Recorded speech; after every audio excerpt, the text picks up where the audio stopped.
तो students last class के अंदर हम लोगों ने दो तीन क्वेश्चंस जो है वो लाप्लास ट्रांसफॉर्म के लिए थे और हम लोगों ने इंटीग्रेशन के फॉर्मूले, ट्रिग्नोमेट्री के फॉर्मूले और लाप्लास ट्रांसफॉर्म के फॉर्मूले और फर्स्ट शिफ्टिंग थ्योरम और उस पर बेस्ड कुछ क्वेश्चंस लिए थे। आज उसी को कंटिन्यू करते हुए हम लोग कुछ और क्वेश्चंस लेते हैं और टॉपिक को करते हैं अच्छे से clear. First of all next question लेते हैं। दो क्वेश्चंस ऑलरेडी लास्ट लेक्चर तक ले रखे थे। Question third, Laplace transform of cos hyperbolic square 4x।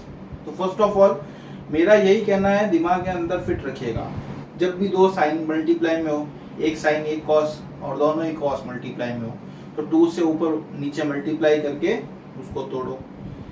अगर कहीं स्क्वायर क्यूब वगैरह आ रहा है तो इन टाइप के फॉर्मूले लिखवा रखें और इन फॉर्मूलों को ही आप लोग क्या करोगे, यूज करते हुए उनकी पावर्स को, स्क्वायर हटो तो स्क्वायर हटाओ, क्यूब है तो क्यूब हटाओ, सारे वो फॉर्मूले आप लोगों को लिखवा रखे हैं। sin 2x cos 3x, cube होगा तो वो 3x वाले फॉर्मूले होंगे। ठीक है, तो देखो cos हाइपरबोलिक 2x का क्या फॉर्मूला पढ़ रखा है, 2 cos hyperbolic square x minus 1।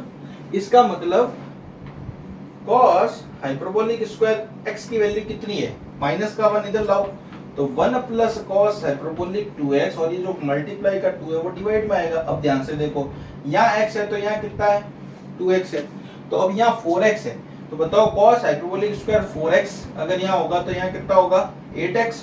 यानी Laplace transform of cos hyperbolic square 4x हुआ 1 plus cos hyperbolic 8x upon 2। Okay, 1 upon 2 तो बाहर ले लो, Laplace transform of 1 plus Laplace transform of cos hyperbolic 8x। Now 1 का लाप्लास ट्रांसफॉर्म क्या होगा, hopefully आपने उस वीडियो को देखने के बाद में, उस क्लास को देखने के बाद में फॉर्मूले सारे याद कर लिए होंगे। तो 1 का लाप्लास ट्रांसफॉर्म सोचिए क्या होगा, होना है 1 by p plus cos hyperbolic 8x। तो जब भी cos आता है तो ऊपर तो p आएगा, अपॉन में p स्क्वायर, प्लस लगाऊं या माइनस, हाइपरबोलिक है इसलिए बाद में, तो माइनस 8 का स्क्वायर 64। ये आपका आंसर है क्वेश्चन का। ओके, चाहो तो इसको ऐसे कोई चाहे तो कर सकता है, एलसीएम लेना तो यहाँ आएगा ये p इंटू पी होगा p स्क्वायर। कोई चाहे तो इसको आगे और लिख सकता है 2p square minus 64 upon p into P square minus 64। कोई और चाहे तो p स्क्वायर माइनस 64 को p माइनस 8, p प्लस 8, जितना लिखना चाहे करके कर सकते हो और यहीं पर छोड़ना चाहो तो छोड़ सकते हो। ठीक है, all are applicable. Now Laplace transform of x plus 2 square e raise power x। तो फर्स्ट ऑफ ऑल यहाँ स्क्वायर ओपन करता हूँ, x square plus 2x plus 2 का square 4 e to the power x। अलग अलग कर दीजिए, x स्क्वायर e की पावर x, 2 बाहर, Laplace transform of x e की पावर x प्लस 4 बाहर, Laplace transform of e to the power x। अब इन सब में एक चीज तो ये तो आएगी, तो Laplace transform of e to the power ax आपने क्या पढ़ रखा है, 1 अपॉन p माइनस a। फॉर्मूले याद रख लीजिएगा, बार बार कह रहा हूं। तो अभी यहाँ a तो 1 है, तो इसका लाप्लास ट्रांसफॉर्म कितना होगा,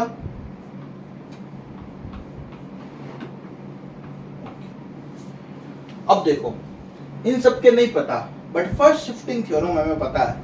लाप्लास ट्रांसफॉर्म ऑफ x क्या है, फॉर्मूले यहां लिख रहा हूं। लाप्लास ट्रांसफॉर्म ऑफ x क्या होता है, 1 upon p।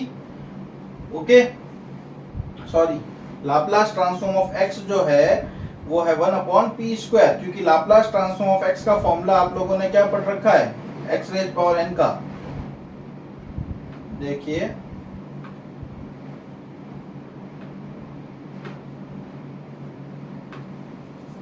Laplace transform of x 1 upon P square और x स्क्वायर का 2 अपॉन पी क्यूब, इस वाले फॉर्मूले के यूज से 1 upon P square and 2 upon p cube.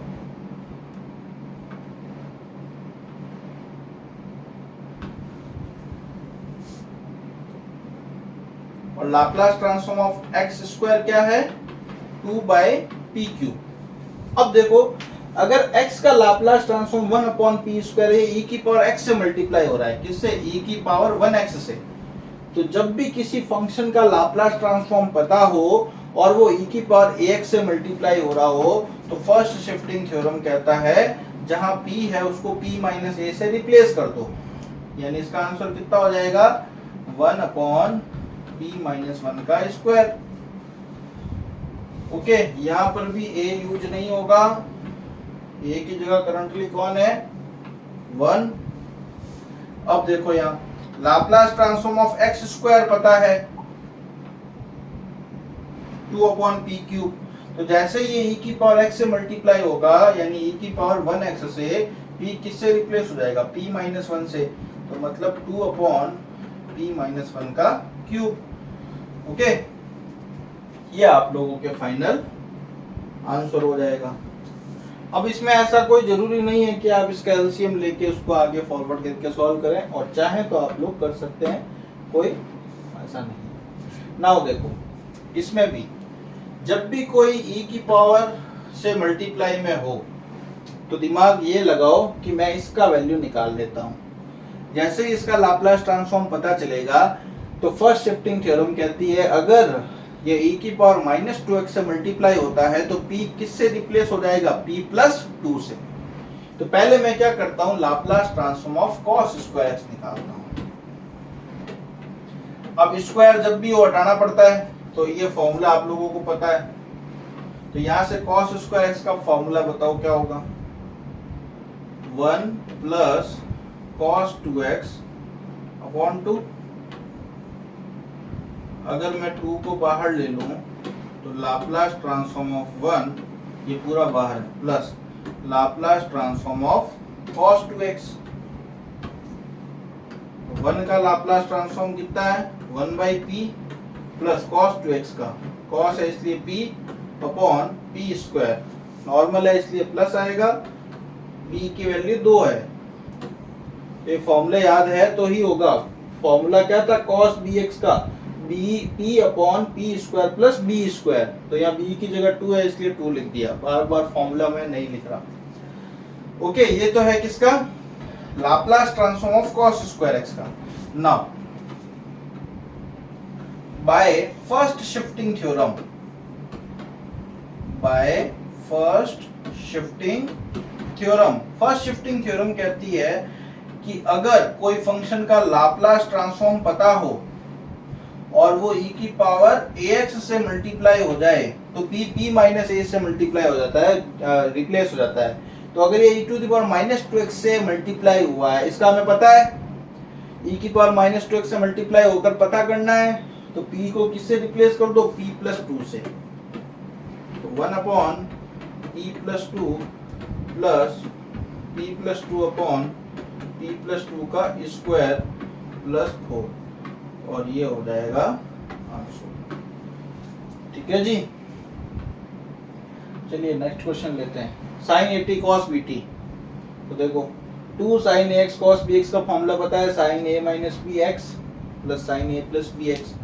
तो क्या करूं मैं, 2 से मल्टीप्लाई, 2 से डिवाइड कर दूं,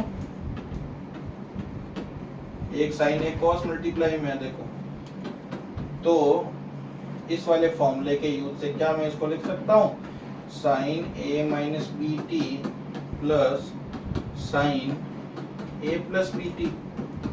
अब बताओ Laplace transform of sine B X क्या होता है, b upon P square plus B square.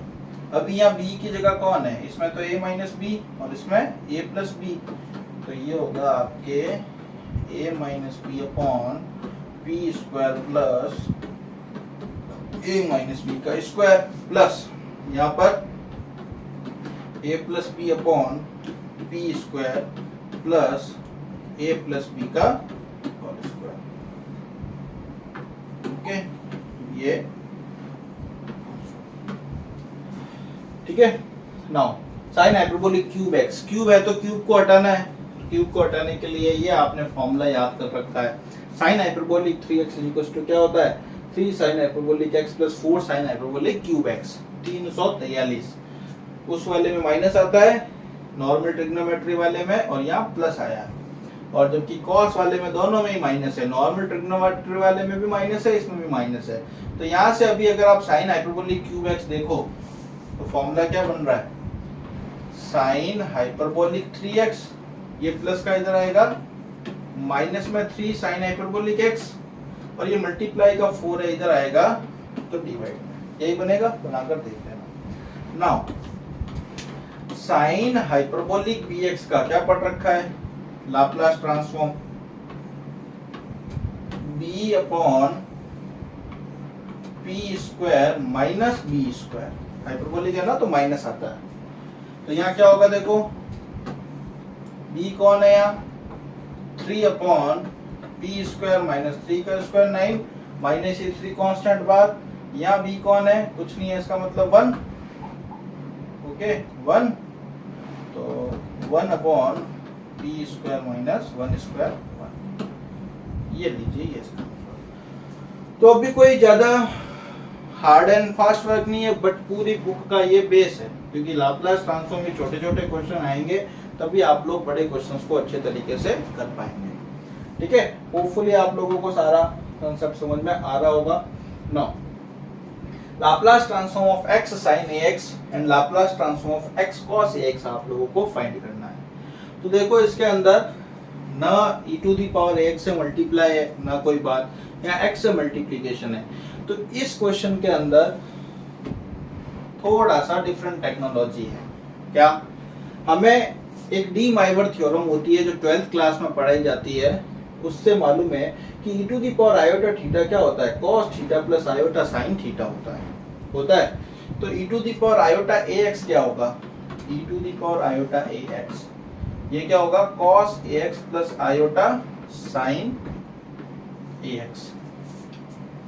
ठीक है, e to the power iota theta cos theta plus iota sin theta होता है, तो e to the power iota ax होगा cos ax plus iota sin ax। Clear. अब यहां पर देखो, ये जो cos ax है, क्या मैं इसको लिख सकता हूं real part of e to the power iota ax, क्या मैं sin ax को लिख सकता हूं imaginary part of e to the power iota ax? अगर ऐसा है तो मेरे को ये बताएं, फर्स्ट पार्ट कर रहा हूं मैं, Laplace transform of x cos ax। तो देखो क्या कर रहा हूं मैं, Laplace transform of x cos ax की जगह क्या कर रहा हूं, लिख रहा हूं real part of e to the power iota ax। ये रियल मैंने बाहर लिख दिया, e to the power iota ax यहाँ लिख दिया, और साइन जब होगा तब वहां इसका क्या होगा, इमेजिनरी पार्ट होगा। तो इसको सॉल्व कर लेते हैं। अभी मेरे को ये बताओ कि लाप्लास ट्रांसफॉर्म ऑफ x क्या होता है। लाप्लास ट्रांसफॉर्म ऑफ x होता है 1 अपॉन पी स्क्वायर। होपफुली आपने अभी तक फॉर्मूला याद कर लिया होगा। तो अगर Laplace transform of x 1 upon P square है, तो अब मैं अगर इसको e to the power iota ax से मल्टीप्लाई कर दूं, तो जब किसी भी फंक्शन का लाप्लास ट्रांसफॉर्म पता हो और वो e to the power ax से मल्टीप्लाई हो, तो p किससे रिप्लेस हो जाता है, p माइनस a से। तो यहाँ ये e to the power iota ax से मल्टीप्लाई हो रहा है, तो p किससे रिप्लेस हो जाएगा, p माइनस आयोटा a से।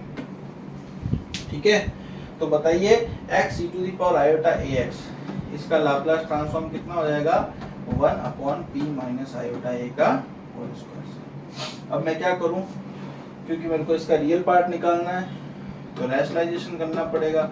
p प्लस आयोटा a के होल स्क्वायर से मल्टीप्लाई और p प्लस आयोटा a के होल स्क्वायर से डिवाइड कर देता हूं।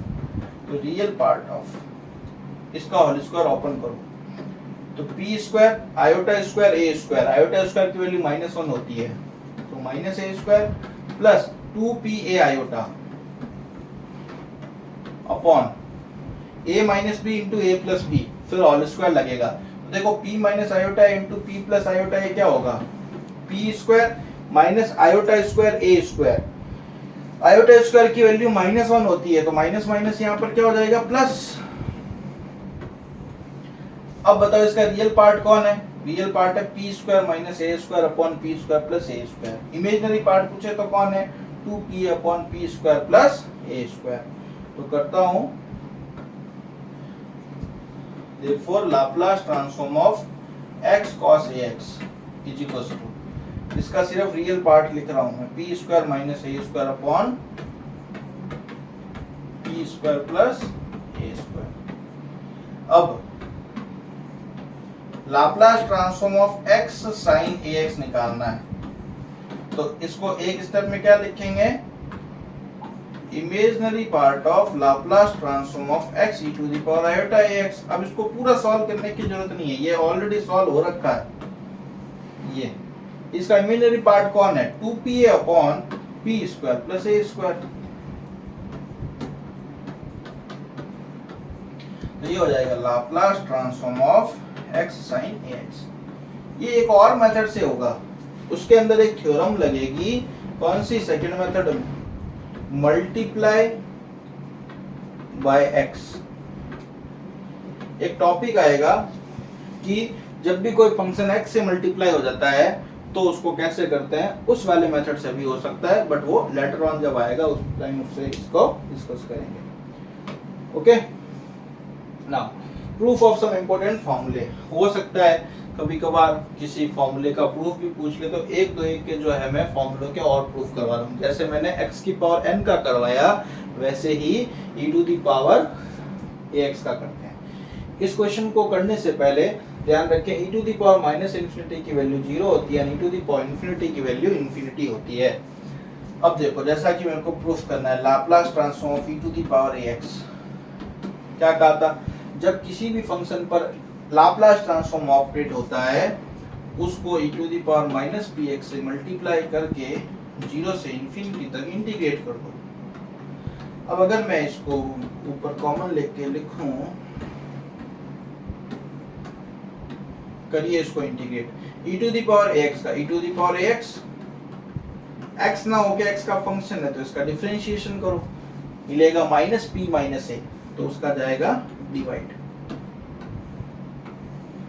अपर limit infinite, lower limit 0। Upper limit put कीजिए तो e to the power x की जगह इन्फिनिटी पुट करोगे तो minus infinity upon minus p minus a, and minus lower limit put करो, upper limit minus lower limit put करो तो e to the power 0 की वैल्यू कितनी होगी, 1 upon minus p minus a। तो ये तो e to the power minus infinity होती है 0, तो ये तो 0 हो गया पूरा, ये 1 है तो माइनस माइनस प्लस का 1 अपॉन p माइनस a। ये देखें पार्ट प्रूफ हो गया। इसी टाइप से आप लोगों को करना होगा इस वाले को प्रूफ, और ये है आप लोगों का असाइनमेंट, जिसको आप लोगों को कंप्लीट करना है। ओके, नाउ प्रूफ करना है Laplace transform of cos x ये होता है, sin x ये होता है। तो क्या करोगे, हम जानते हैं e to the power iota x ये है, अगेन सेम है वो, तो उससे भी इजी है, जो भी क्वेश्चन समझाए ना उससे। cos x क्या होता है, real part of e to the power iota ax। sin x क्या होता है, imaginary part of e to the power iota ax। तो मैं क्या करता हूं, पहले Laplace transform of cos x निकालता हूं। तो क्या लिख सकता हूं मैं, this is real part of Laplace transform of e to the power iota x। अब अगर आप ध्यान से फॉर्मूला याद किए होंगे तो आप लोगों को पता है e की पावर x का लाप्लास ट्रांसफॉर्म होता है 1 अपॉन p माइनस a। तो ये क्या होगा, 1 upon p minus iota a, और इसका हमें अभी तो रियल पार्ट लेना है। रियल पार्ट तब तक नहीं ले पाऊंगा जब तक इसको सॉल्व कर नहीं लेता मैं, तो इसका रैशनलाइजेशन करते हैं, p प्लस आयोटा a से multiply, p plus iota a से डिवाइड, तो p प्लस आयोटा a, नीचे a square minus p square, तो माइनस का iota square a square, iota square की वैल्यू -1, तो माइनस माइनस हो जाएगा +1। ओके, इसका रियल पार्ट लेना है। तो अब बताओ मेरे को, Laplace transform of cos x क्या होगा, इसका real part p/p² plus a²। And जब इमेजनरी की बात आएगी तो sin x होगा, तो Laplace transform of sin ax पूरा आप लोग कर सकते हो, बस जहाँ रियल रियल है वहाँ क्या आ जाएगा, इमेजनरी इमेजनरी, और आंसर बन जाएगा a/p² प्लस a²। ओके, तो ये जो है आप लोगों को यहाँ तक का पोर्शन करना है। तो अभी तक हम लोगों ने इन पूरे लेक्चर्स के अंदर सिर्फ दो चीजें ही करी है, फर्स्ट शिफ्टिंग थ्योरम और उस पर बेस्ड क्वेश्चन, और जो नॉर्मल ट्रिग्नोमेट्रिक फंक्शंस होते हैं उन पर बेस्ड क्वेश्चंस। नेक्स्ट लेक्चर के अंदर हम लोग नेक्स्ट क्वेश्चंस पर जाएंगे। ओके, तो तब तक सारा आप लोग जो जो चीज बोल रहा हूँ वो अच्छे से याद कर लीजिएगा ताकि बुक अच्छे से कंप्लीट हो जाए। सबसे पहले ट्रिग्नोमेट्रिक के सारे फॉर्मूले याद होने चाहिए। सेकंड वन, डिफरेंशिएशन के सारे फॉर्मूले याद होने चाहिए क्योंकि कहीं कहीं काम आ ही जाएंगे। इंटीग्रेशन के सारे फॉर्मूले याद होने चाहिए, और लाप्लास ट्रांसफॉर्म के सारे फॉर्मूले, उसके साथ ही साथ इनवर्स लाप्लास ट्रांसफॉर्म के सारे फॉर्मूले अच्छे से रिवाइज करके माइंड के अंदर फिट कर देंगे।